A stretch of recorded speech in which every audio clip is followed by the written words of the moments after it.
leave. Oh, Good evening, everyone.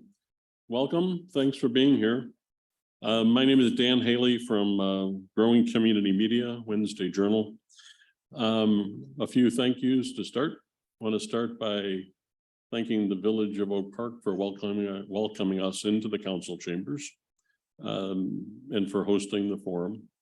I want to thank Joe Kreml, the village's videographer, who is controlling the technology. Jessica McKinnon in the back is one of our colleagues who has been coordinating our election coverage through the spring. Stacy Coleman, one of our colleagues, is at home working on the Zoom aspect of this. So we are appreciative to all of those. We're glad to be back in a live forum for candidates night. We have missed this opportunity over the last 3 years. And thanks also to those who are at home watching. The Good Heart Work Smart Foundation has underwritten our spring election coverage, including this forum and the print and digital election guides that have been published this week. Wednesday Journal and our 4 sister publications, Austin Weekly, Forest Park Review, Riverside Brookfield Landmark, and the Village Free Press in Proviso, are all now part of a nonprofit organization, Growing Community Media, for the last 3 years. We are working to create a new business model, a sustainable business model for community journalism, which, as you all likely know, is on the bubble. And if we can't figure out a new way to fund this, it will not survive. We believe we are creating a hybrid that is working. And those of you who subscribe to our print publications or who are donors, we are enormously appreciative. There are 5 candidates for 3 open seats on the Oak Park Village Board. 3 of them are with us tonight, live and in person. Corey Wesley, another candidate, is joining us by Zoom. He is coming through an illness. Jim Taglia, also a candidate, is suffered an injury recently and is still recuperating and will not be with us. Toward the end of the evening, during closing statements from the candidates, I am going to read a short statement that Jim has provided to us. We welcome your written questions. Many of you have gotten index cards from Jessica on the way in. Write them down. In about 15 minutes, she will come around and start collecting those. We'll pass them on to our moderator. And our moderator is Doris Davenport, a longtime friend of Wednesday Journal, the host of the Doris Davenport radio show, which is a pretty good listen on Sunday nights, and someone who has been active in all sorts of local causes and political work over the years. So Doris, welcome and thank you.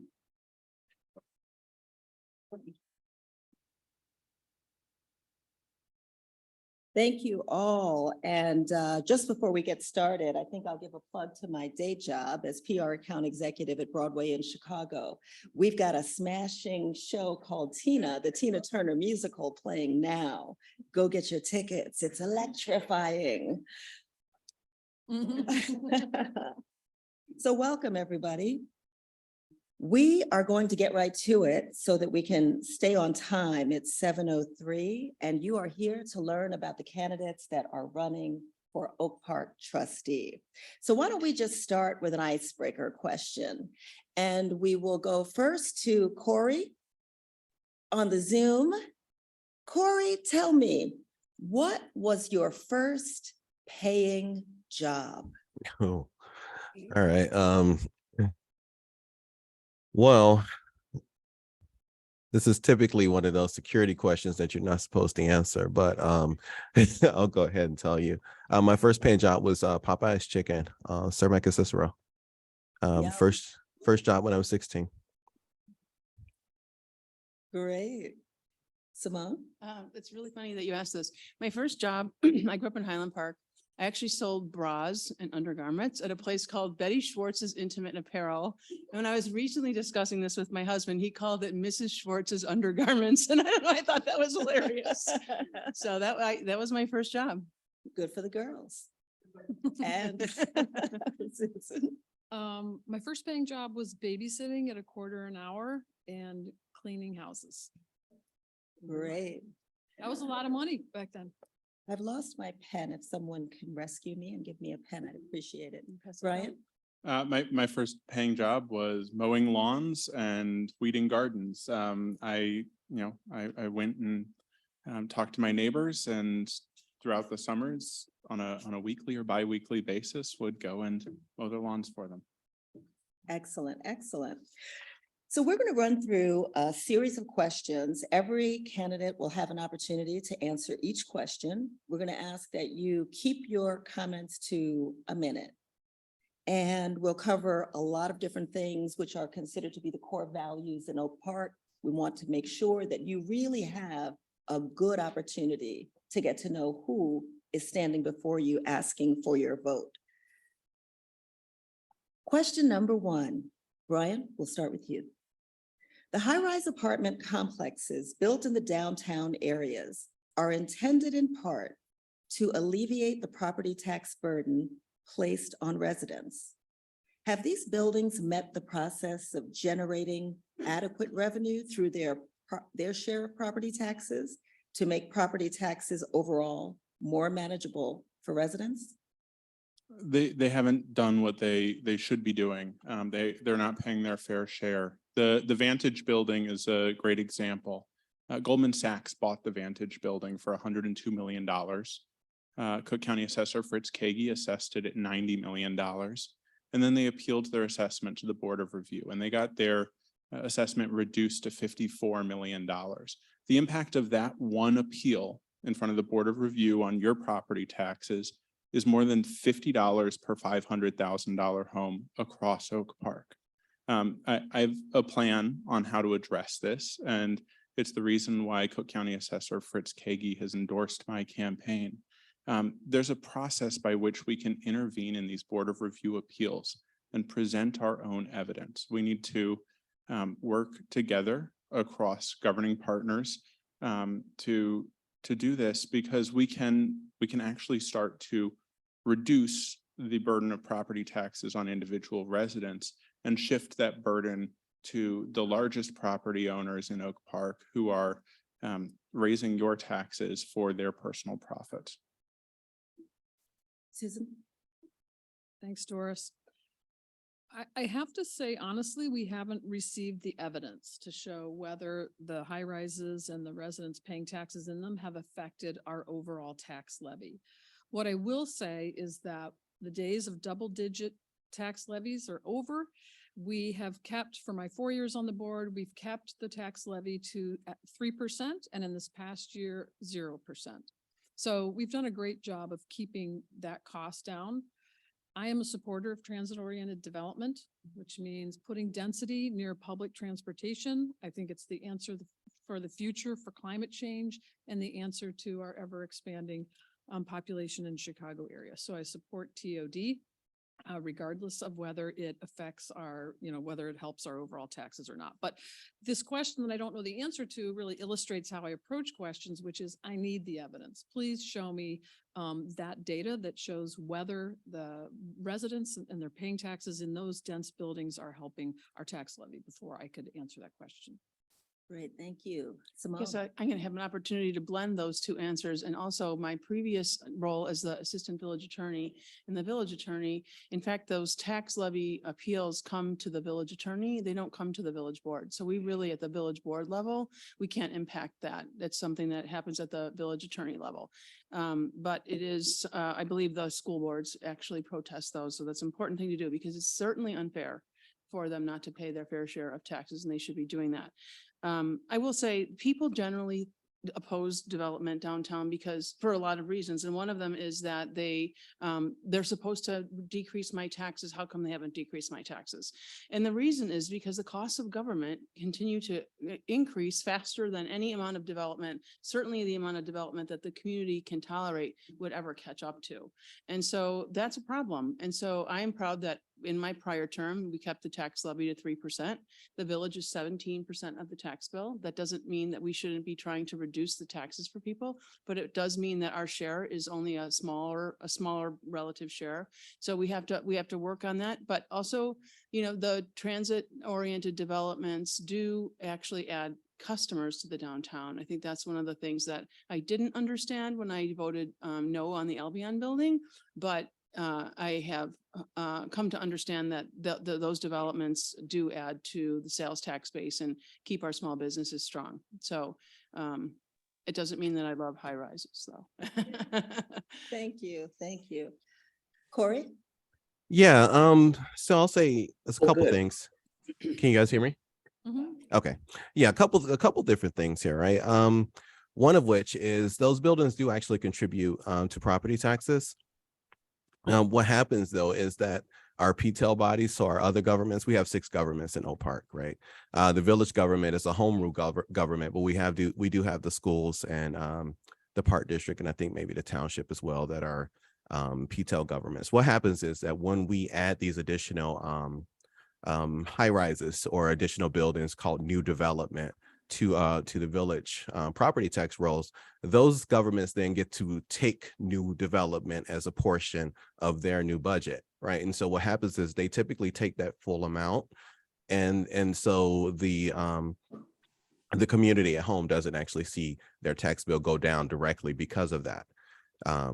The next thing is that retail follows rooftops, right? And so that was one of the driving strategies behind putting these high rises in the downtown area. And so our new residents in our downtown actually contribute a lot by patronizing our businesses, right? And keeping our small businesses, our small business district vibrant. So they create additional sales tax, and that sales tax offsets the village's need to levy property tax. So I think the question was, do those buildings contribute to reducing the property tax levy for folks in Oak Park? And I say yes, and the evidence is there. Okay, great. All good answers. Corey, we're going to stay with you. On this next question, we're talking about high-rise buildings. We want to know if they've been appealing. So as high-rise buildings have been appealing their assessed property tax values to decrease their property tax bill, how should the village board respond to the challenge of those appeals? So yeah, Brian already touched on that one a bit, right? With saying that we should get involved with the appeal process. I'm not quite sure the legalities there, if we can get involved with every single, if we have to get involved with every single property tax appeal, versus being able to be targeted and what that looks like from a discrimination standpoint. But I do agree that the property tax appeals have been, I think, unfair and with some of the valuations, and I'd like to see that corrected. I do think there is a landscape change right now in the Board of Review, which has been largely been the body that has created this unfair landscape for these property tax appeals due to a political shift in Illinois. And so I think over the next few years, we'll see some of this stuff moderate, whether or not we get involved. But I would have to consult counsel before I could say, if it's absolutely something we can get involved with and to what extent. But again, Brian has a really good plan on this, and I think it's something we should look into. Property owner. What was that? That was someone else. Wow, and they're not running. Whatever that voice was. I want to follow up on something you said, Corey. Sure. How do you, in attempting to avoid any accusations of discrimination, how do you keep it fair if the board did decide to challenge one or any appeals? Yeah, and that's where I have to lean on village attorneys, right?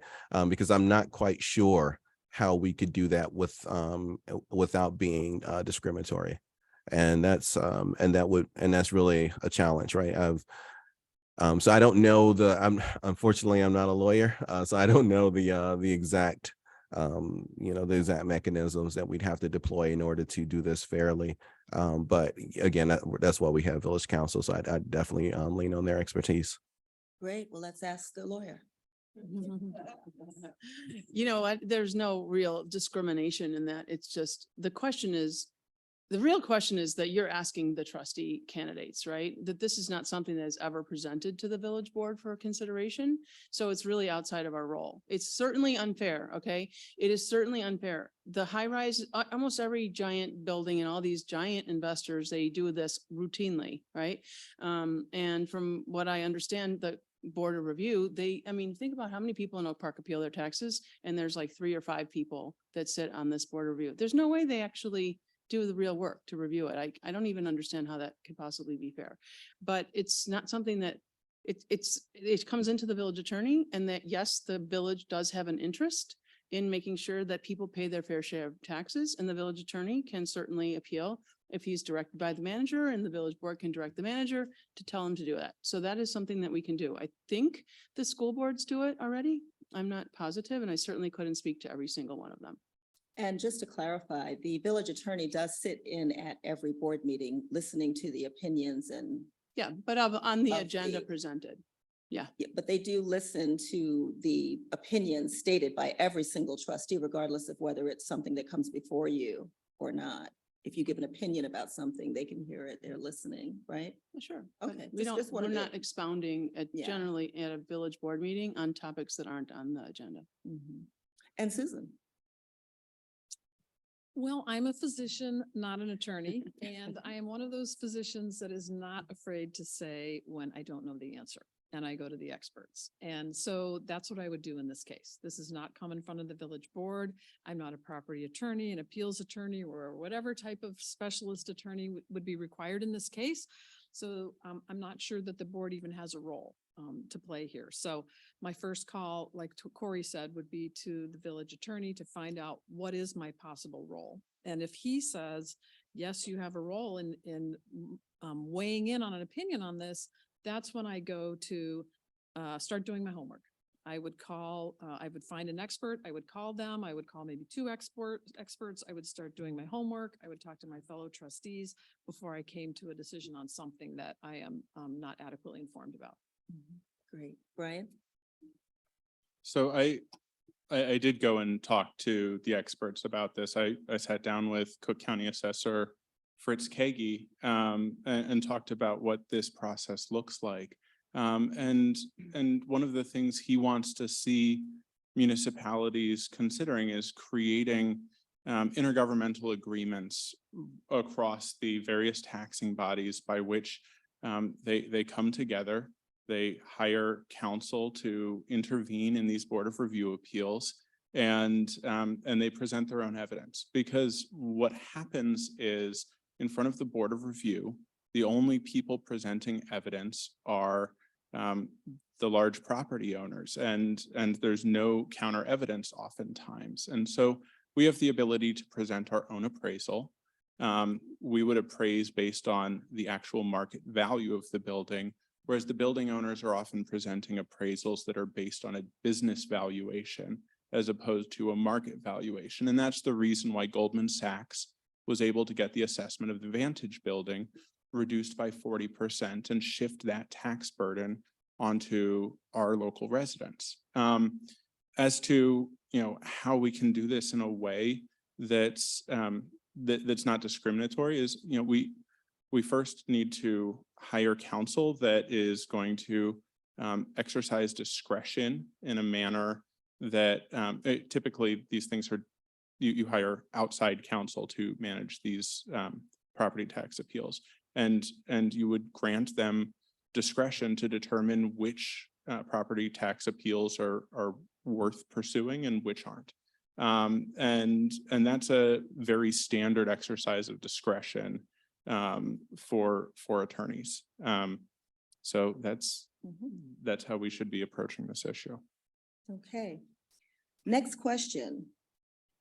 Should the village partner with other Oak Park taxing bodies to present a unified front in challenging the property tax appeals of high-rise buildings? If yes, how? Simone, I already know your answer, but I want to hear it. Well, I mean, I don't see a problem with doing that. I think it's, yes, certainly we can do that. I'm kind of puzzled that this is the 3-question topic when we have so many topics to cover, but there's absolutely no reason not to. I think that yeah, we could do that. We could do that. It would be something that we could direct the manager and the attorneys could get together, or the attorneys can actually find out if they're already doing it on their own. Each of the governmental bodies, because one appeal is usually sufficient. I don't think you need it's duplicative for everybody to do it. Great, thank you. Corey? There we go.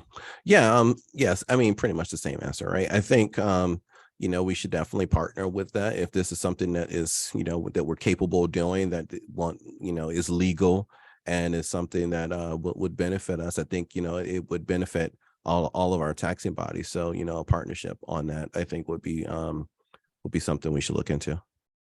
Thank you. Brian? Yeah, yes, absolutely. And I think that the best way to go about that would be through COG, which is where the village president, the president of each of the boards, and the village manager and the similar executive director, CEO function of each of the taxing bodies get together and meet, and we can hammer out the details that way. And please tell everyone what the acronym stands for. I don't remember what the Council of acronym stands Government. for. Thank you. Thanks, that's okay. Let's stay with our questions, please. Thank you. Susan? I'm impressed Brian knows what the COG exists. He's done his homework. The answer to the yes or no question is yes, they should be able to work together. This is an equity issue. Historically and present, the way our society works is that if you have the means to pay fewer taxes, you figure out how to do it. And people that don't have the means and don't have the time to deal with it, they end up paying their fair share. So I would definitely be in favor of making sure that developers that are funded by hedge funds and big health insurance companies, for some reason, that they pay their fair share. Great, thank you. Next is, did everybody answer? Oh, Yeah, we all everybody answered. answered that one, right? We're going to stay right where we are. Okay. We're talking about money, whether it's taxes or anything. The village board was able to pass its 2023 fiscal year budget without increasing its property tax levy at all and without cutting services. As a trustee, how will you work to maintain a flat property tax level? And why don't we start with you, Susan? Sure. Flat property tax level, I assume you mean 0% in the future. Yeah, I mean, Right. that's a big gap, really. We were happy with the 3 because it stayed that way for so long. I am But not. 0 looks pretty Yes, good. I am not pledging to 0%. Mhm. Costs are going up. We are still trying to pay down what we owe on our police and our fire pension. That is our biggest expense.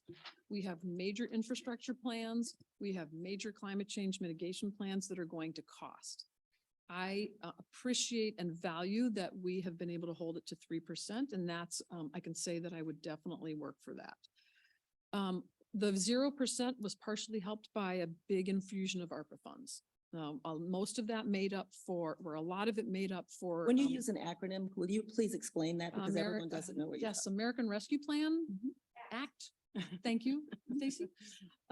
So we did get an infusion of cash from the federal government because of the pandemic, and we used a lot of it to make up for our revenue losses in sales tax and our parking revenue. But that did help us keep at the 0%. We're not going to get that again. So, but I am absolutely dedicated to holding it to 3%. That's what I was going to ask you next, your follow-up. What's the high number on that end? All right, Simone. Yes. So like when I was a trustee, we kept it for 3% annual levy, right? But before that, it was like between 6, 9, sometimes 12. So it was a lot. And that does compound every year. So it is a big accomplishment to keep it to 3%. Susan was factual in saying that we kept the village board. I always say we because I still talk to all the other trustees, so I feel like I'm still at the village board table. The village board kept it at 0%, but actually increased the spending by $3.7 million. That was because of the ARPA money was available and because there was a one-time, maybe if we're lucky, not a one-time, but a reduction in the actuarial assessment that we get every year in terms of how much to fund the pensions. The pensions. The pensions, our debt schedule, our labor contracts are all fixed costs that we have to pay. And I believe in fair payment of wages. So our collective bargaining agreements set a certain escalation every year. So what we have to do is we have to start with what are those core things that we have to pay. And then we have to review every department and we have to see what's most effective. Are we doing anything that's wasteful? Are we efficient? Do we have performance metrics on our programs? Or do we just keep rolling the ball forward? Because otherwise you're always just looking at the budget and saying how much is next. You really need to look at the services and say which of these should we be continuing to do? So it's a very important thing. Actually, taxes are levied in arrears, which is a complicated way of saying that the $3.7 million extra is going to hit this year. Because it's this year. So it's going to be very hard unless we cut $3.7 million out of the budget to maintain even a 3%. So this is the year that it's going to be the biggest challenge. And what's the current budget? Like 160 million? What's the current? 171, 71, it's a lot, Mhm. something that's very high. Yeah. Corey? Yeah.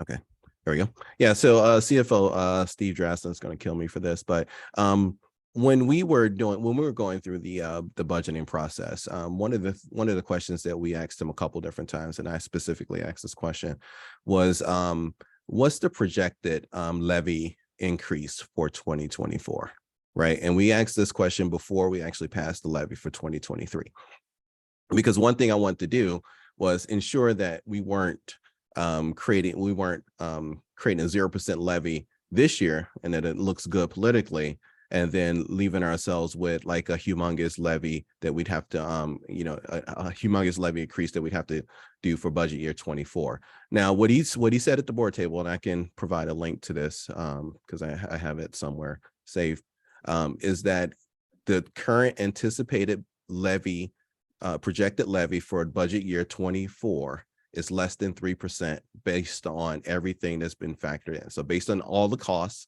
the additional spending that Simone has mentioned, our anticipated revenues, and so on and so forth, taking it and pulling out the ARPA money that we've received and the one-time actuarial benefit, the anticipated levy increase is still less than 3%. So that's where I think we're targeting. I don't think we can hit 0% again. I think 0% was a one-time sort of fluke. It was great. We took advantage of it because it was there. But we have been fiscally conscious when we created this 2023 budget so that in 2024, we'd also still hit a number that was really reasonable. And we must remember too, that inflation currently is averaging somewhere between 7 and 12%. I don't know the exact figure. So even if we hit a 3% levy increase, we're still well below inflation. And we're also well below our peer governments here in Oak Park. Okay. All right, Brian, we're going to come back to you on the next question. Oh, you didn't answer this. Oh, you're right. I didn't check you off. Please. I agree with what's been said before. The target should be in the range of 3%.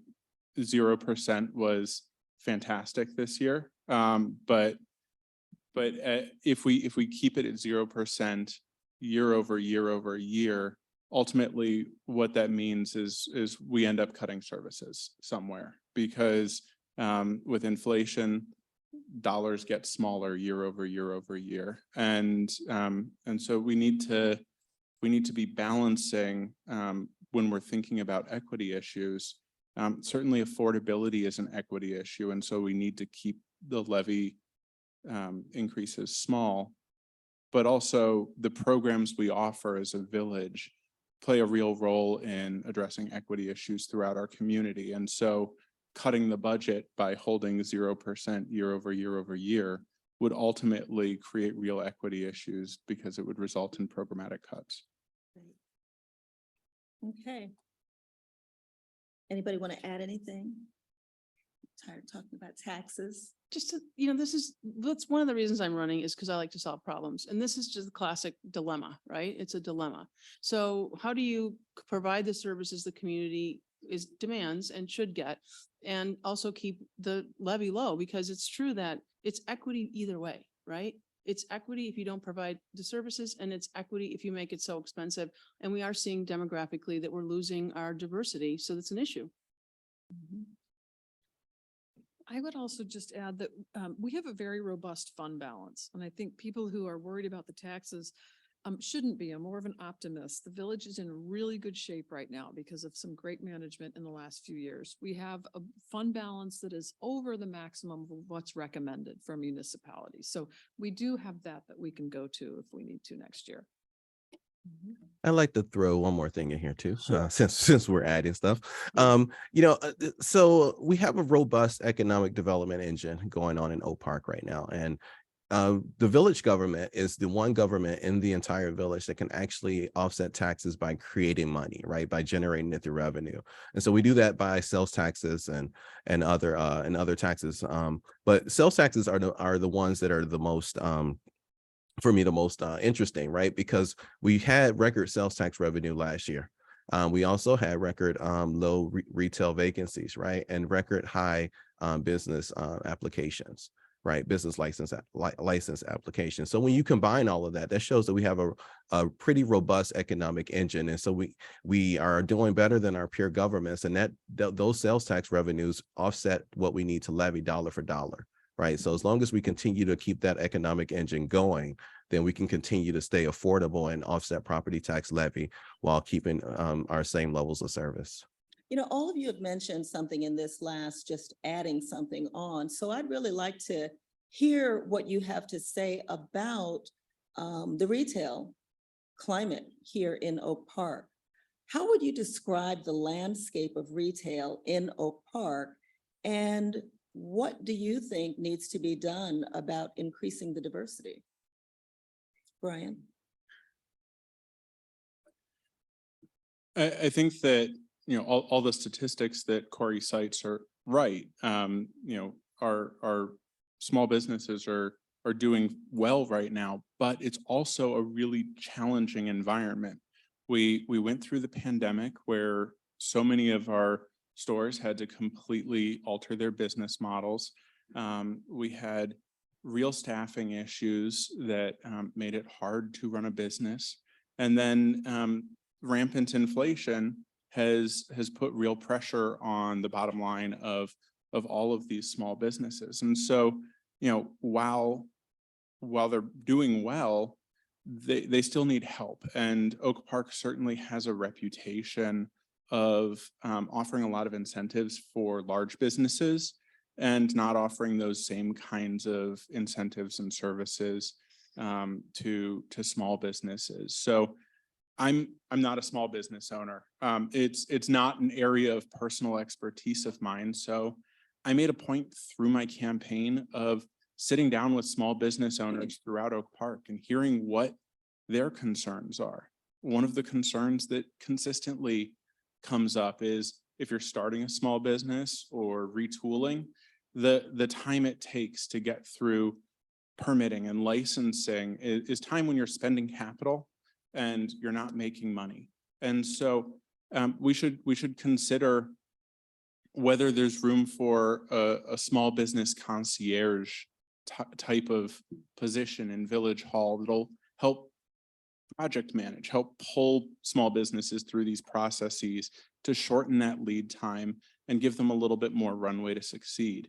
And we should also look at whether there are programs where we can be partnering with either the Chamber of Commerce or the Oak Park Economic Development Corporation to offer small business loans partnered with professional services to help small businesses either grow or survive if they're on the edge. And that'll help our small business community keep expanding. So very directly, Brian, my question was asked about diversity. Do you consider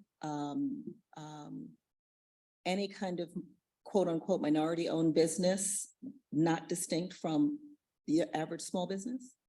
I think there's absolutely a distinction, and we should be working to support and recruit minority-owned businesses to Oak Park. Susan? Yes, the status of our retail establishments here in Oak Park is very good. As Brian mentioned, we are down, I think, a 3% empty storefront.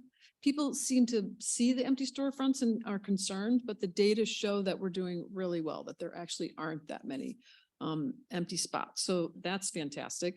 The village helped out our small businesses during the pandemic, and I looked this up, Doris, because there were PPP loans and I can't remember what they stood for, so I just Googled it.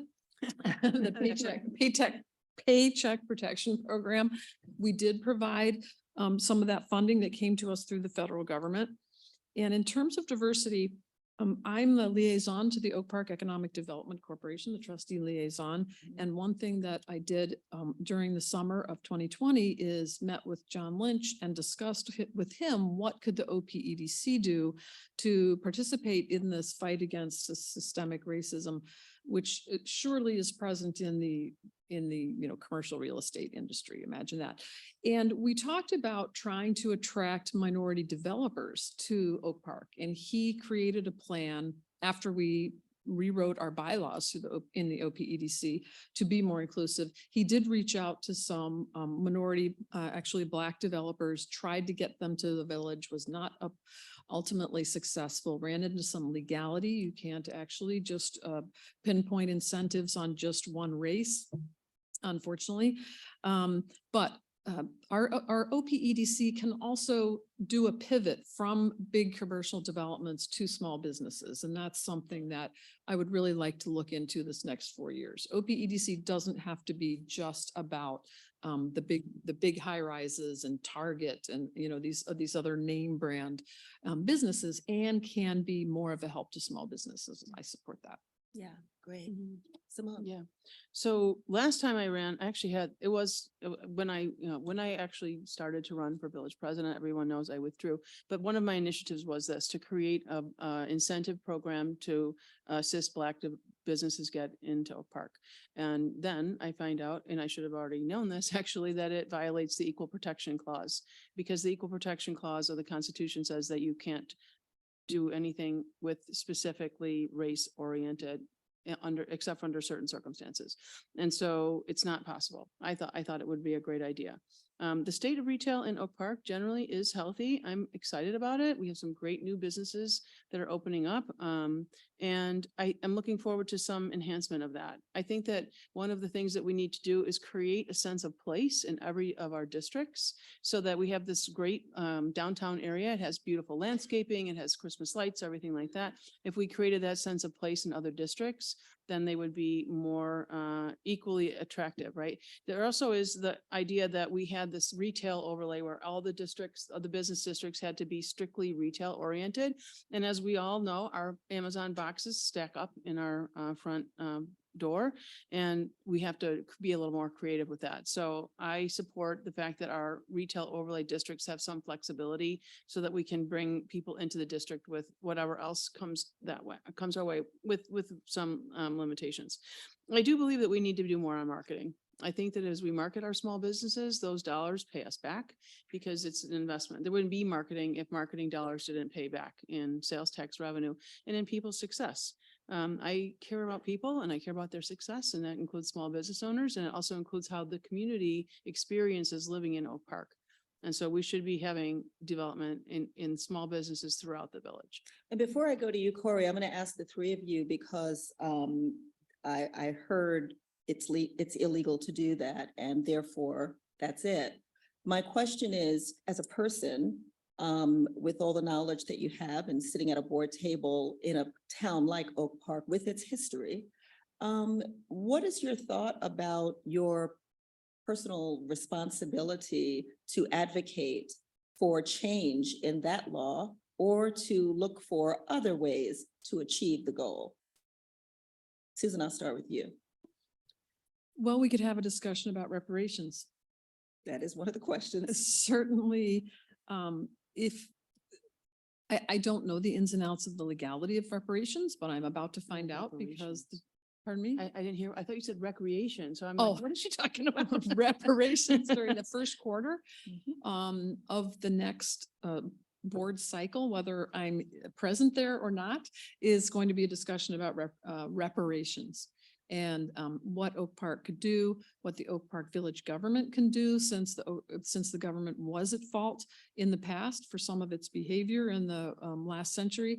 So there may be a way for us to provide some reparations. That would be one way to give, well, not only the basis of reparations is the payback, but also getting the word out that this is a community that cares about what it's done in the past and cares about the reasons that there aren't more Black business owners. Thank you. Simone? Mhm. Can you say this, the question again? Yeah, Oh, so about you what would we do mentioned about the that law? that the Yeah. law about, Yeah. really actually bringing in Black-owned businesses Mhm. or minority-owned businesses was illegal. Yeah. And so really, as a person and someone sitting at the board table, how do you feel? What is your personal responsibility to advocate for a change in that law or to, find some other way to reach the goal? Yeah, I appreciate that. Though it's not a law, actually, it's the Constitution of the United States. So I can't change that. We can't sit here. We can say Okay. that we want to, but we can't, okay? I would, any creative solution that helps, I would adopt, right? I don't have I haven't fostered the solution in my head, but typically, you can create a different category. I think what you can do is create a different category that isn't based on race. So say, for example, people that have traditionally been denied credit. We can have a program for that. So you don't call it just because they're Black, you call it because they've traditionally been denied credit. And that gets around the law, that law that says you can't be race-based. So that would be an innovative way to solve that. And also, I think that we just need to generally be really supportive of the little guy. And so if somebody comes to the village and they want to open a business, we should have a person at the village hall Okay, that helps them through, That's- and gives them Mhm. data. I believe we should be collecting data that shows what kind of businesses are successful so that people can know if their initiative is going to be successful. okay. Yeah. Thanks. Brian? Yeah, I think that, I think that we do have a personal responsibility to promote and support minority and women-owned businesses in the village. And I think that that's one of the biggest ways that we can have an impact is by promoting them personally, by supporting organizations locally that promote minority and women-owned businesses. It's not as simple as simply making a category that you think is analogous to a racial category, because I'm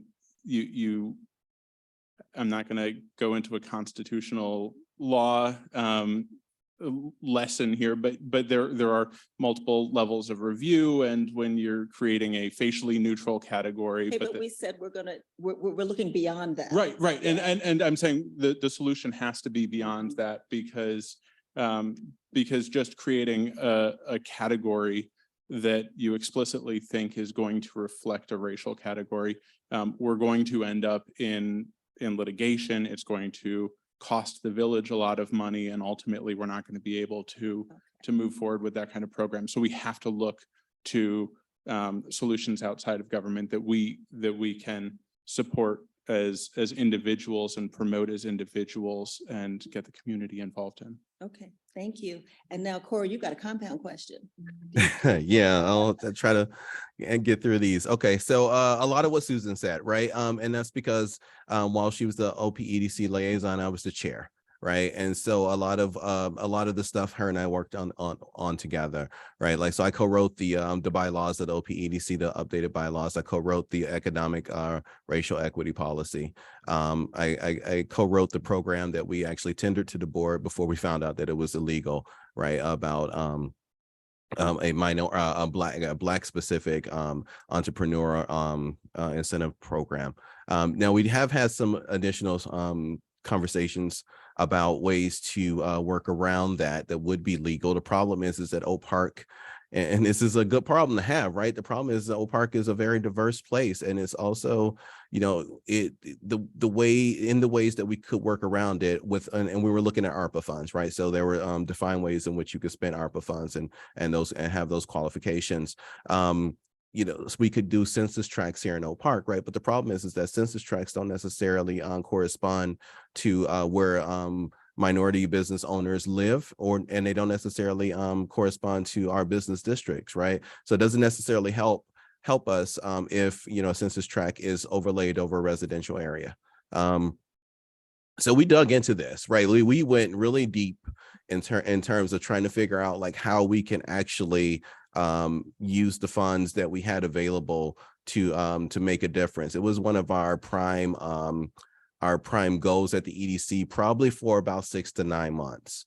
And ultimately, the law is just really stacked against us from that perspective. But we hadn't given up by the time I rolled off. That said, there were some things that we did, like Susan mentioned. We started targeted outreach to Black developers, right? And we had a deal that was in the pipeline. It almost closed, and then the market, the bottom fell out of the market, right? And so that didn't happen. But that doesn't mean that future deals won't happen, right? Because we've now created that network, right, and those relationships. So you know, that creates the opportunity for future deals to happen. Let's see what else. Okay, so yeah, and then also, you know, from the perspective of retail in Oak Park as a whole, right? Well, one of the things that John Lynch, the ED of the OPEDC, Oak Park Economic Development Corporation, says all the time is that retail follows rooftops, right? And we've seen that here in Oak Park. So one of the things that we've done to help our small businesses the most is by adding those high rises, right? And I know a lot of people find them unpopular, but when you look at it, having that density in our downtown area just creates a lot more shoppers, right? And people support businesses. That's really just how it works. So you really can't support a dense business district like the ones that we have without a dense population center. Right. And so now we have that, and we've seen our businesses thrive. Right. We're doing better than Evanston. Right. I like to throw that up because we often hear so much how Evanston is beating us and everything, but we're doing better than Evanston when it comes to economic recovery. So, and again, right, like retail vacancies are less than 3%, and we had record sales tax revenues last year. So we're doing great. Doubling back on the minority component, what we have to do is be a welcoming village, right? I think we often look to the West when it comes to looking for economic participation in the village, right? But there's a lot of folks east of us, right, who would like to have a business in Oak Park, who also come and patronize our businesses in Oak Park. And I think we need to make targeted outreach to the east of us as well as to the west of us, right, to get those folks into our village and make them feel welcome and comfortable with wanting to actually live, work, and open businesses here. One last thing, you mentioned, I think marketing was mentioned as well. I was part of the pandemic small business task force that actually created the Pick Oak Park marketing campaign, and also had some part in recommendations on PPP stuff to the village board at the time. So I threw kind of a lot of stuff out there. Some of it had already been said by some other folks, but it was a pretty big and long conversation there, question. So, but it was a lot to answer. Great, thank you very much. Appreciate that response. With no housing developments on the horizon, to contribute money toward the village's affordable housing fund, how should the village diversify the fund's revenue sources to keep the fund viable? Corey, why don't we stay with you? Unless you Sorry. get some water. No, I'm fine. Can you repeat the question again for me though? Sure. So with no housing developments on the horizon to contribute money toward the village's affordable housing fund, how should the village diversify the fund's revenue sources to keep the fund viable? Ooh, yeah. Okay. So the number one thing that I think we can do is increase the tax that we have on our hotel tax, right? Which is covers Airbnb and hotels. So this tax is paid by people who don't live here, right? So that one's always politically pliable. One of the things, and we're our tax compared to the folks who are in our Visit Oak Park cohort, as well as the folks who are in the state, and I don't have the numbers in front of me, but we're in the bottom of our cohort, right? I think we're somewhere at like 3 or 4%. I think lots of folks are at 7. 7 would be a good spot for us to land. There are some folks at 10 and 11% as well. So one of the things that I do is I just increase that tax, right? And gain that additional revenue, tax folks who don't live in the village and use that revenue to fund our affordable housing trust. I think that's probably the easiest and the simplest thing to do. There's some other stuff, but I think that's, I've talked a lot, so I'll leave it there. Okay, Brian?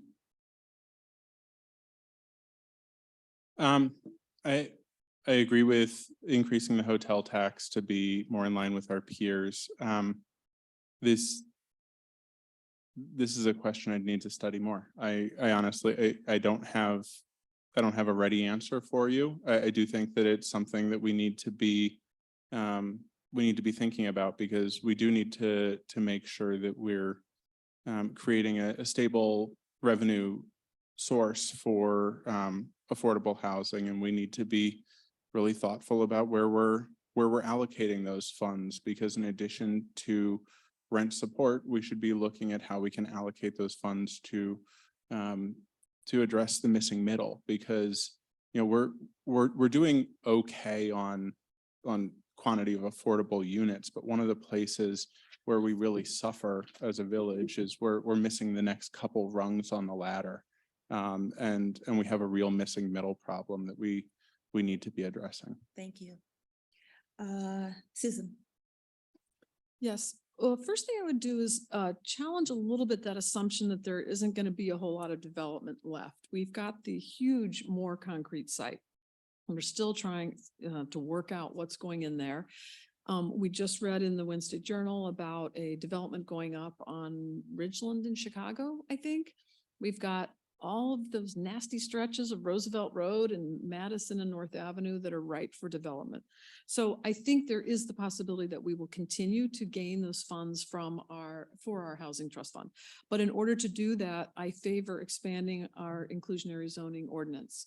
So it's at this point not as stringent as Chicago and maybe City of Evanston. So there is room to go, so that when developers do choose to develop in the village, right now, they are limited to just near the transit development, the transit sites. That's where the IZO takes effect. We can expand where our inclusionary zoning ordinance takes effect, which means more developers would be subject to the rule that there is $100,000 per 10% of your units that you should, complex, either build 10% of your units affordable or put 100,000 per unit into our housing trust fund.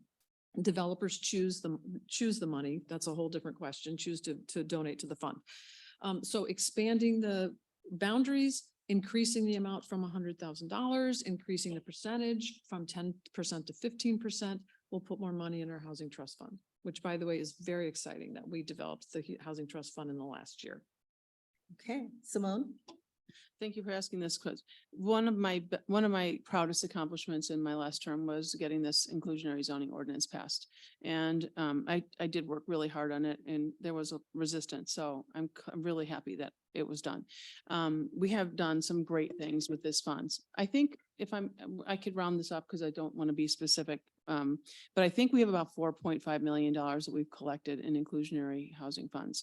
The last round of awards was within the past, I would say 6 weeks, would you say 6 weeks?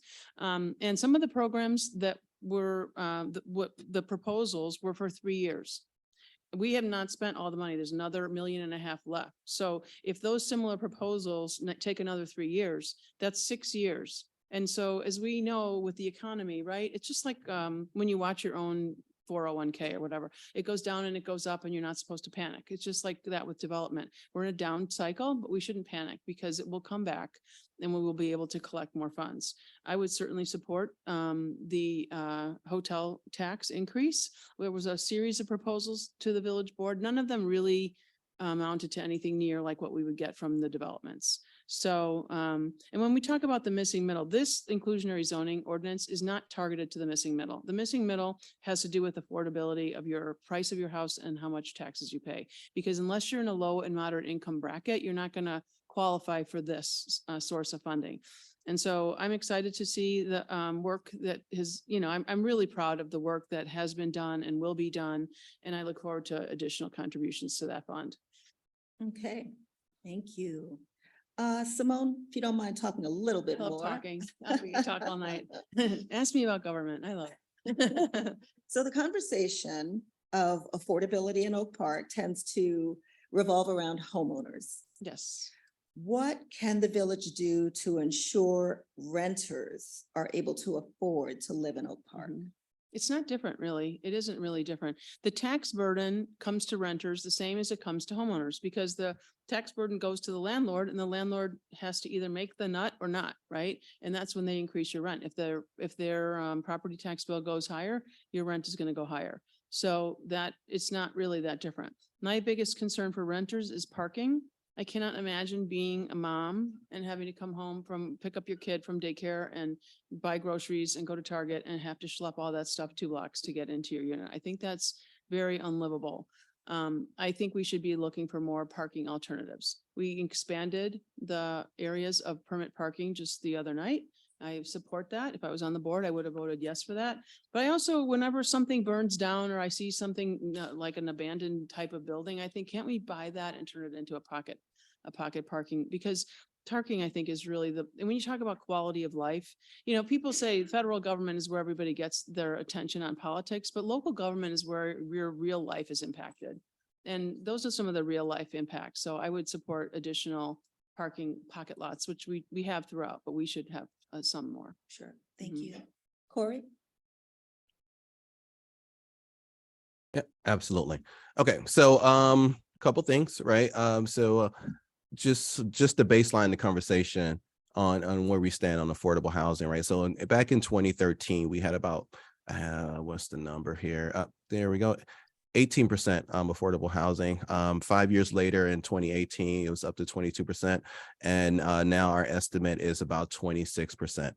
We're best in our class, right? So any municipality of 50,000 people or more with median property values near $400,000, we're the only municipality with over 20% affordable housing that's in that class, right? Our next, our competitors, if you like to bring up Evanston, right? They only have 17.5%. And Naperville with $410,000 property values only have 7.5% affordable housing, right? So we're doing pretty good, and we're basically best in class and outclassing our peers. Now, what we can do though, right? Because there's affordable housing, right? When you talk about AMI, so like the median income, but then there's also making housing affordable, right? And that's folks who are above that threshold of qualifying for subsidies and programs, but still want to live here, right? Like, so now we're talking about the middle class. And, the best thing that we could do to make Oak Park affordable for them is more housing diversity, right? And that means more housing. What we have here is a lot of single family homes, which are great. And what we see a lot of is a lot of our affordable housing, especially here in Southeast Oak Park. We've had a lot of our affordable homes, like, so you say houses in like the $200,000 range would have been knocked down, and then a McMansion put in their place, right? Like a $700,000-800,000 home, right? So that's making Oak Park unaffordable over time.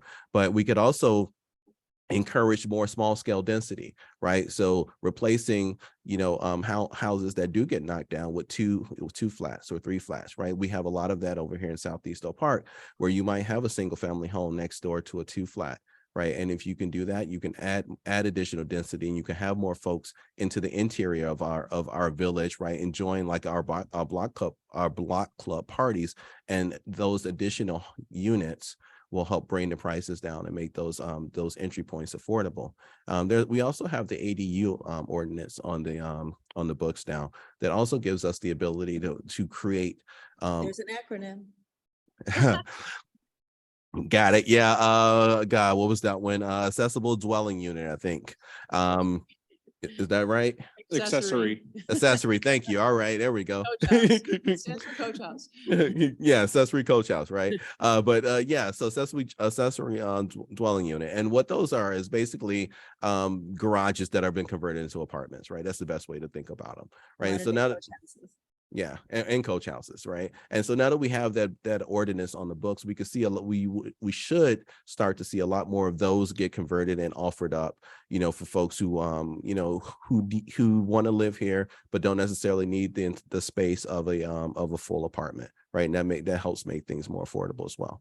But again, right, the best thing that we can do is more housing diversity and more housing. Right. That's how you bring down housing prices. That's how we brought down our housing prices and why we have so much affordable housing now, because we added so many units in downtown Oak Park. Right. I mean, we've seen it in action, 18, 22, 26. Right. So that's what we need to do. Thank you. Brian? Yeah, I think put simply, the only way to make housing more affordable is to make more housing. And that's, that's the simple version of the answer to making rentals more affordable. But I think that Corey is absolutely right. One of the things we need to be looking at is more housing diversity. We've had a trend over the last 20, 30 years of taking 2 flats and 3 flats and converting them to single family homes. The ADU ordinance is excellent, and I sent in public comment in support. It's something we absolutely needed to do, and I'm building a coach house right now. But we also need to be looking at how we can bring back 2 flats and 3 flats when we're looking at new development, because as Corey mentioned, so often when affordable houses go on the market, a developer will buy them and bump them up. They'll have twice as much square footage as they had before, and the price tag will be more than twice as high. And so suddenly those missing rungs on the ladder, we're eroding the next rung. And the problem right now is getting worse and not better. And so we need to look creatively at our zoning and figure out how we can create opportunities for 2 flats and 3 flats to come back to the village. When we're talking about keeping the character of the village, that is the character of what Oak Park is and has been. And we need to be incentivizing the development of those kinds of missing middle properties. Great. Go ahead.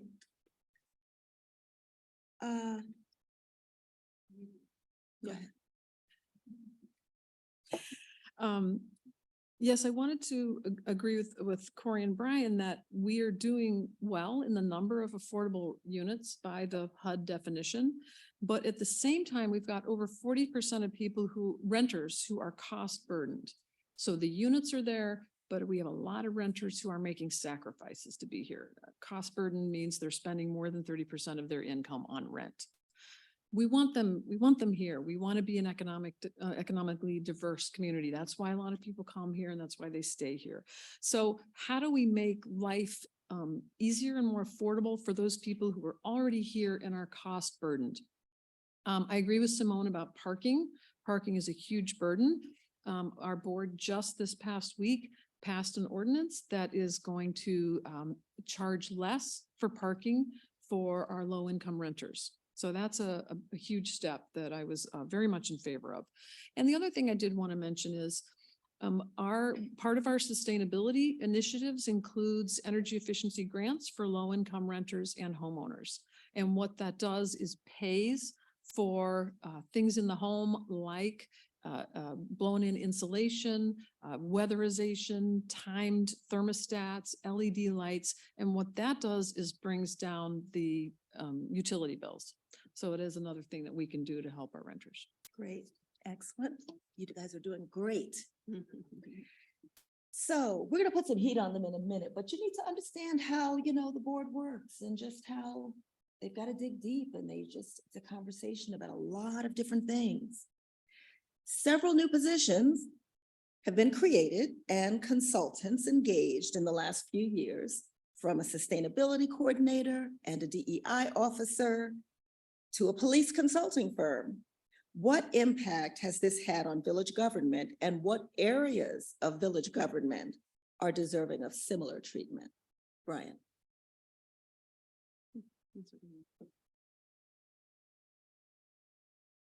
It's a good question, and I wish I had a minute to think about it. So one of the issues that I've been talking a lot about during my campaign is transportation safety. I serve on the Transportation Commission currently, and pre-pandemic, we had 100 people a year who were hit by cars walking and biking in the village. And based on national trends, the 2022 numbers are likely to be worse. Coming before the village board on Monday, I urge you to tune in, is a proposal for a Vision Zero planning process.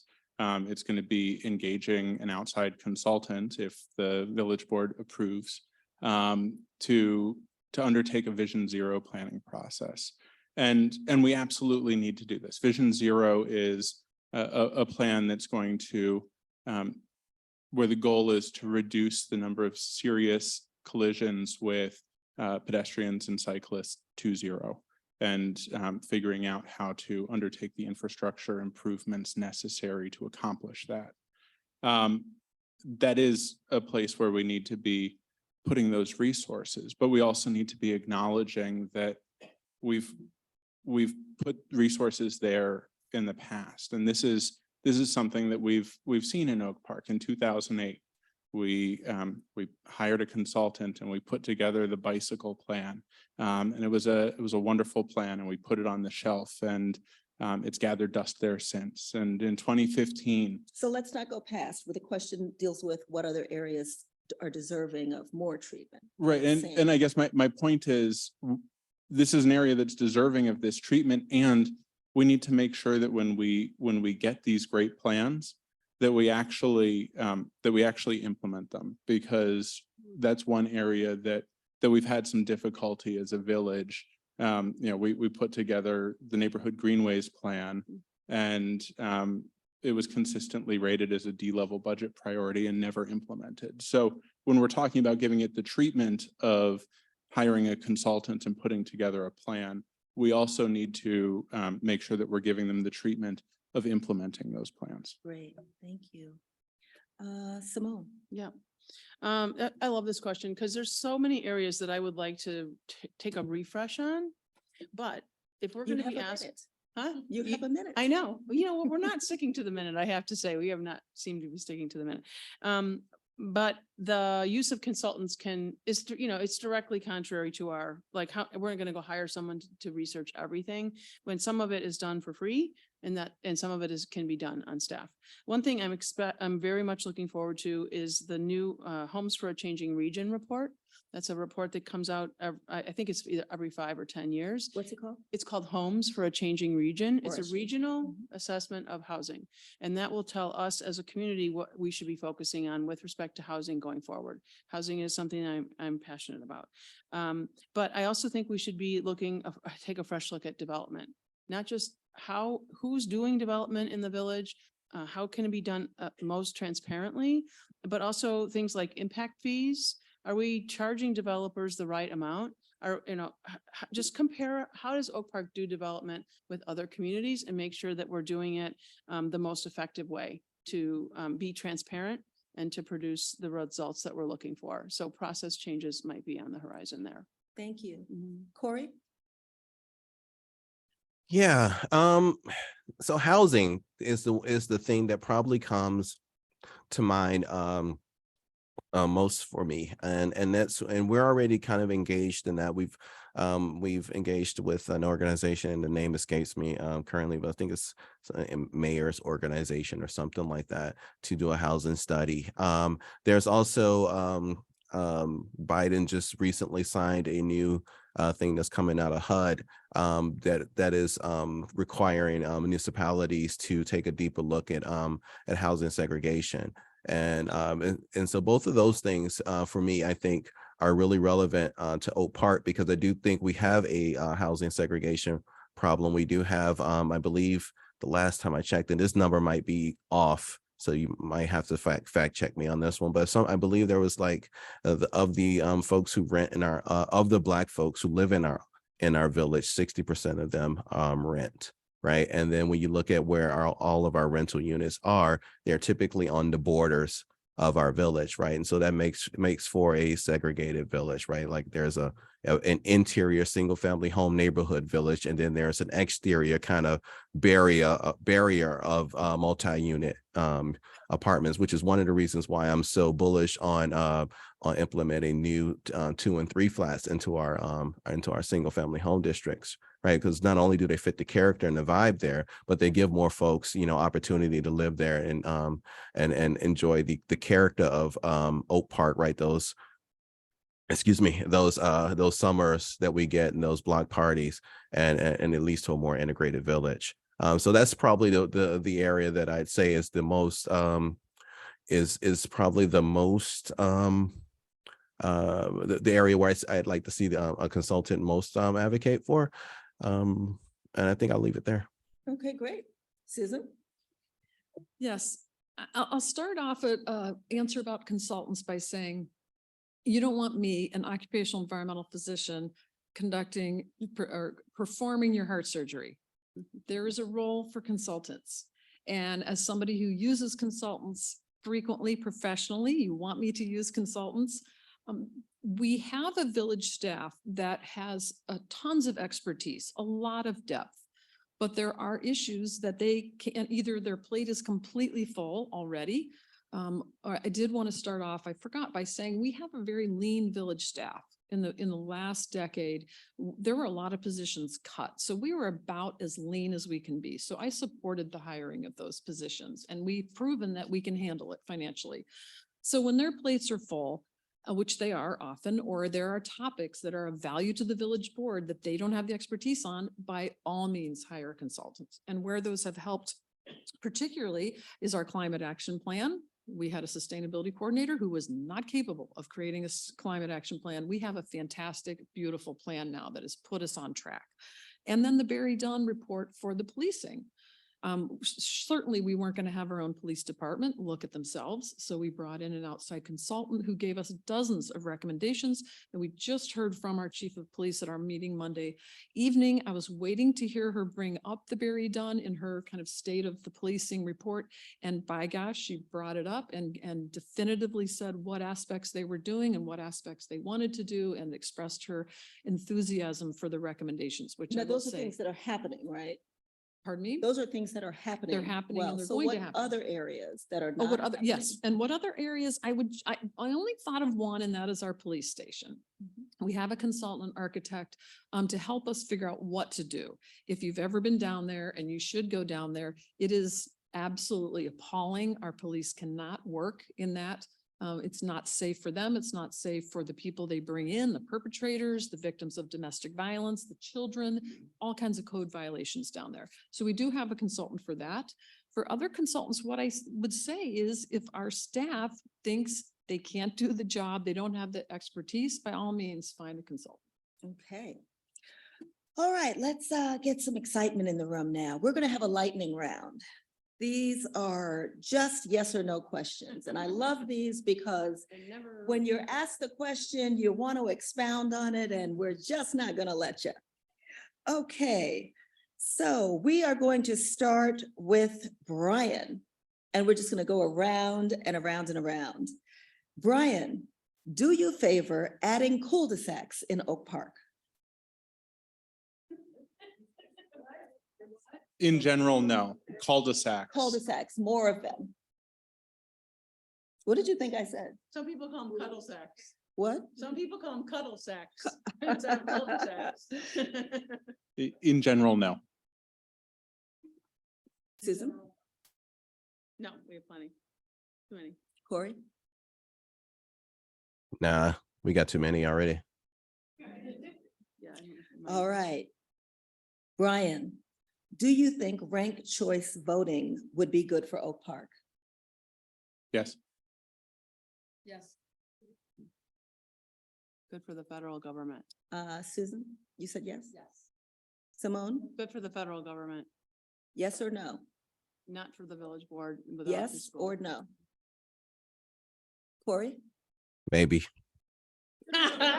yes or no? Look, I don't know. This might come before the board. I So don't you're have not enough going to research. answer the question? I'm going to give you a Your maybe on candidate that one. passes on that. Okay, Brian, did you believe that the Oak Park Park District's, Mm. the transatlantic slave trade program was appropriate? No. Susan, No. Simone, No. Corey? No, and you can read all the words I wrote about that. I did. All right, Brian, are you in favor of reparations in Oak Park? Yes. Susan, Yes. Simone? Yes or no? Answer. No, Yes it or has to no? be according to law, Yes or no, or you can pass on the question. according to law. Yes or no, or pass. Pass. Thank you. Corey, Sure. that's a yes. Yeah, Okay, yes. Brian? Just try to be fair. Are you familiar, and we do know that you are you familiar with and in favor of Oak Park's Zero Vision Plan? Vision Zero, yes. Vision Zero, sorry about that. Yes. We don't have a plan Simone? yet. We don't have a plan. You haven't read the proposed plan? We have a consultant. We have a consultant, but we haven't. You haven't read a proposed plan? It's not really, it's a Have you read a proposal to have a proposed plan. plan? We have a proposal to have a Okay, plan. she Yes, traffic passes. safety is very Corey? important. Yes. Thank you. Brian, do you think Oak Park should consider non-police options to responding to 911 and non-moving violation calls? Yes. Susan? Yes. Simone? Yes. Corey? Yes. Brian, how do you feel about overnight parking? Do you support it? Wait, are you ban or sorry, not to- ban? So let's take the how you feel out. Do you support overnight parking? You're saying across the village, Across the open village, overnight yes, parking? not in targeted areas. Doris, you're gonna kill us. Yes or no? I don't know. Yes, no, or pass? Pass. Susan? Yes. Simone? I support the overnight Yes. parking ban. I- No, I- or you're- pass? No, the Yes, question's no, not or clear. pass? It's very clear. Do you support overnight parking throughout Oak Park? I support the overnight parking ban. Okay, pass. Corey? Let it pass. Yes. Thank you. Brian, are you in favor of expanding the voucher system in Oak Park? You mean the housing choice voucher program? Yes. Susan? Sure. Simone? Yes. Corey? Yep. Brian, would you consider consolidation in Oak Park? No. No? Yeah. Consolidation, would you consider consolidation with all the units of government? The taxing bodies? Susan? Yes. I Simone? support horizontal but Yes, not vertical. no, or consolidate. pass on the question as it Not is. support the village taking Passive. over other Corey? governmental bodies. Yes, and I believe a lot of Oak Park does too, based on a Yes, recent no, referendum. or pass. I said yes plus. Okay, but this is the lightning round. We don't get to expound in the lightning round. Brian, do you think Oak Park does enough to support starting and maintaining small Black-owned businesses? No, Susan, No. Simone, No, Corey? No, Brian, do you think Oak Park needs more police officers? yes, Susan, No. Simone, yes. Corey? yes.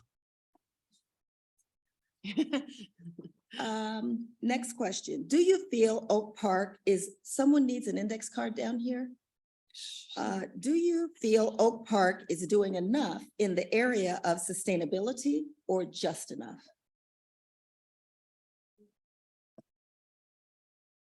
not yet. Yes, no, doing enough? No, Okay, No. No, not doing enough. Corey? I'm sorry, are we saying, Sustainability? right, are we saying yes to doing enough or no? Do you feel Oak Park is doing enough? Oh, yeah, no. So just, that was a no, Corey. You said, I- yeah, no. Yeah, sorry. Yeah, sorry. That's a we Chicago want no, our right? voters to be very That's- clear on what you're saying. I mean, that's a Chicago no. Yeah, no means no, no. Right. The levity. Do you think Oak Park is truly inclusive as it relates to housing? No, Susan, No. yes. Corey? Not at all. Brian, do you think Oak Park's affordability and inclusionary policy with developers should be amended to raise the amount given to developers? Or, and this is not yes or no, but it's one or the other, or require that they add affordable units and not permit the buyout? so you said raise the amount given to developers. You mean raise the amount that developers that give to the develop- village? Right. Yes, we should raise the amount, and no, I'm not in favor of not allowing them. No, no, no. The- So the- you're in favor of raising the amount and you're Yes. not in favor then of Of it being a blanket requirement. that- of having them build affordable units and not take the buyout. Oh, I mean, I'm absolutely in favor of them making that choice, but I think that the inclusionary So- zoning ordinance Mhm. That's is okay, structured that's okay. So correctly. you're saying that you support raising the amount that the developers give to the village and you want to give them a choice, but you're not going to say that they should bypass the buyout and build the units By requirement. by requirement, By- right? Right. Correct. Okay. Same. I'm in favor. I'm in favor of increasing the amount that they have to pay and not requiring them to build the units in their buildings. I would like Leave it them to the to pay doctor. more. And I don't think they should be forced to just have units. I love the money. Show me the money. Okay. And I- Corey. I think we got a good thing going. I'm in favor of leaving it as it is. Okay, last lightning round question. Do you support a new police station? Yes, Yes. Yes. Oh my God, have you seen that thing? Of course. Okay, we're gonna ask a couple of questions from the audience here, and we are literally going to give you 30 seconds so we can get through some of them. Some of them are going to be redundant for what we've talked about. So if they are, because I haven't read them first, we'll just skip over them. Oak Park Police Department is down 22 officers from being fully staffed. Was that? Previous question on top? When you asked the previous question of whether Oak Park should have more. Yes, it's on top of what exists now. That's what that was. Okay. Would you support having the village board research what it would take to implement ranked choice voting here in Oak Park? We already asked that question. That's a different question. That's not the question that you asked. I asked you, would you support it? Support researching it? I asked you Does it- before, do you think it's a good thing? So I would- obviously, if you think it's a good That's thing, why you I don't like support those yes or research. no, because there's so much Oh, more to say. okay. Yeah. Next time. What will the village be doing about electrification? We absolutely need to move towards electrification for new construction, and we should be, supporting the transition to electrification for existing structures. I mean, I think the energy efficiency is the first place to hit, but then electrification is absolutely vital because electric gets cleaner over time. Natural gas Okay, doesn't. 30 seconds, sorry. And everybody doesn't have to answer these questions. So when I ask the question, if you really don't feel compelled to answer, it's quite all right. At this point, what differentiates you from the other candidates? Are you asking all of us or me? Yeah, these are I audience want to answer the questions. electrification question. Hmm? Can I These are answer? audience questions. Can I answer the electrification question? Oh, yes, you may. I favor full electrification for the village. I promoted an ordinance requiring all new construction to be electrified, meaning no natural gas plumbing. The village board agreed, so we are in the process of creating an ordinance. And that's for new construction, and then we will slowly move toward electrification, which means grants for heat pump transitions for everybody. Okay, this is a great question from the audience. Parking signage in our village is confusing. The fees in the business district and the fees in the business district hurt businesses and turn away customers. Would you advocate for changes in the parking administration? You good at me? And no, anybody who wants to answer. And if you don't, I'll answer. the candidate, your voters just will. My concern is the deficit in the parking fund is huge, and we. So have the to come up with question a way to is, fix would that. you advocate for changes in the parking administration based on? Yes, I would advocate for Mhm. changes. Great. I'm not sure what parking administration means. Yeah. Whose question is, well, it's based the signage. They gave a. Oh, context. yeah, no, absolutely. The signage is super confusing in a lot of places. Absolutely. We should be more plain with that. Great. Can I just say something Would- quickly about parking? Um, Sorry, go ahead. yeah. Would you support an agenda item for the board on our lead pipe problem? Sure. I mean, I'm actually an expert in environmental health, so I am very familiar with the health effects of lead on children. The state of Illinois is requiring municipalities to come up with a plan for how they are going to replace the lead pipes. It's extremely expensive. It's about 12 to 15,000 per home. So there's no way that we're going to we're not going to be able to do that in all homes with our own village government. There is some IRA funding from the Biden administration, Inflation Reduction Act, for replacing lead pipes. Okay, last question from the audience. Because of time, we want to give our candidates an opportunity to give closing statements. Back to the lead pipe situation.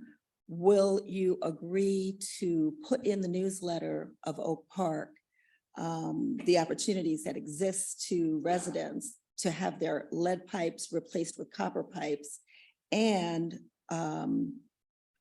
what that would cost? Yeah, it's about $6,000. I heard somebody say that's expensive. And support a rebate to those that replace their pipes of about $3,000.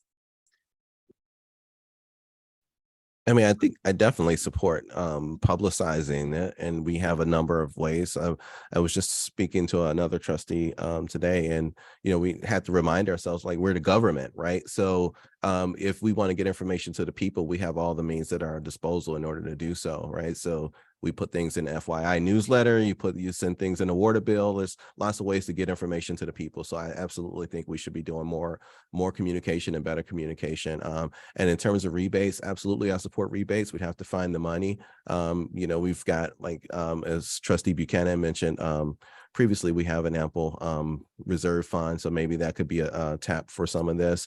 But there's probably there's probably a lot of expense, right? So we're going to have to find some, a bigger source of money and something that's going to be a bit more continuous. Thank you. And now we're going to hear closing statements from our candidates. You guys have done a great job. Let's give everybody a round of applause. You all really did well. All right, we are going to give each of you a minute and a half for your closing statements. And Brian, we'll start with you and we're going to go straight around. Brian, the floor is yours. When Oak Park talks about itself as a diverse community committed to shared progressive values, oftentimes we still cite to the Fair Housing Ordinance of 50 years ago. And those were the common sense progressive solutions of that time. But, you know, we've got a lot to do. And, you know, you look at what's going to be coming in front of the board in the next 2 years. Village President Vicky Skaman summarized it well in her letter to the editor in the Wednesday Journal yesterday. We're talking about community safety. We're talking about climate change. We're talking about safe streets for biking and walking. We're talking about a village-wide racial equity assessment. We've got big issues that are going to define Oak Park for the next 50 years.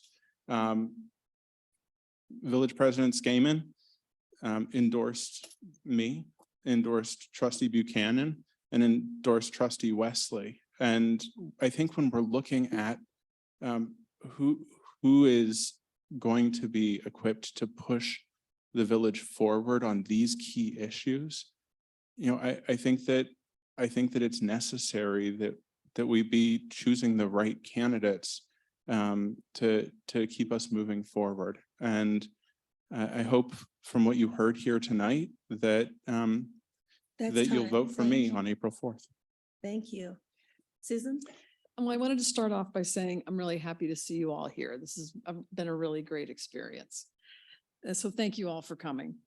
The phrase that I keep coming back to during this campaign is keep the momentum going, because there are some really exciting things happening at the board table. The first thing that is the highest priority for me is our climate change mitigation. I was a co-founder of the ad hoc group that made recommendations to the village board that the board then passed unanimously, which resulted in our fantastic climate action plan, our grants for energy retrofits to low-income renters and landlord homeowners, and our solar panel rebates. I could go on and on about the exciting things we're doing, but the main point is that to get us to our climate action goals of 60% reduction by 2030 and net zero by 2050, it's going to take some really hard work, tough decisions, tough budgeting, directing the village staff to do things that they haven't done in the past, considering mitigations they may not be familiar with.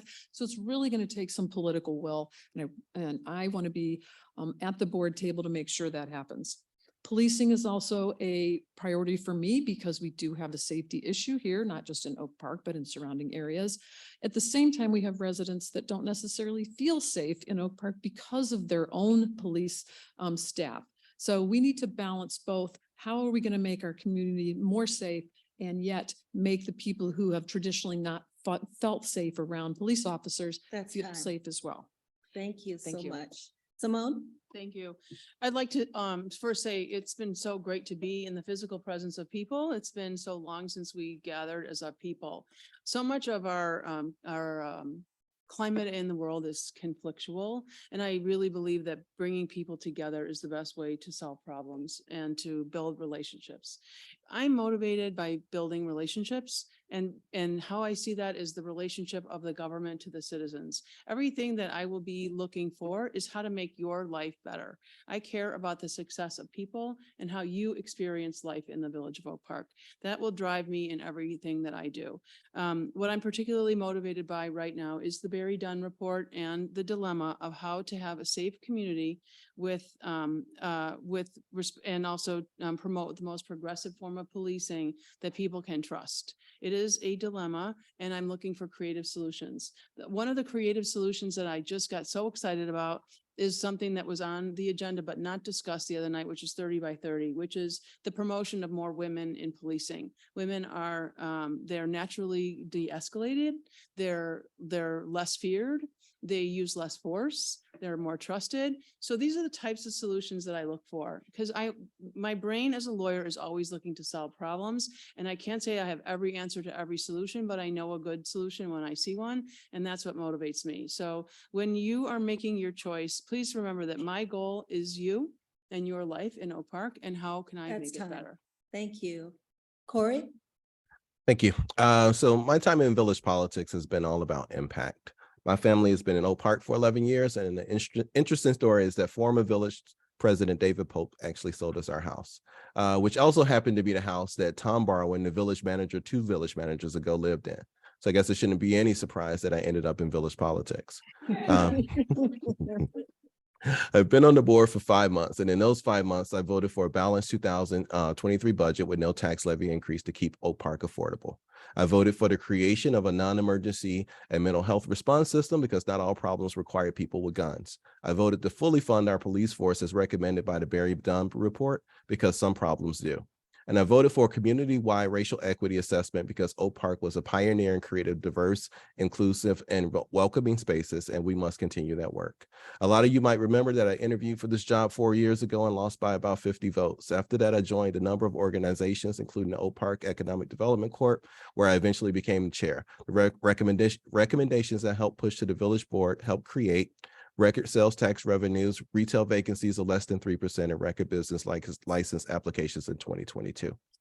Life isn't about what happens to you, it's about how you respond. And when faced with adversity, I didn't quit. I dug in and I made an impact. If you vote for me on April 4th, I pledge to continue making that impact. Thank you.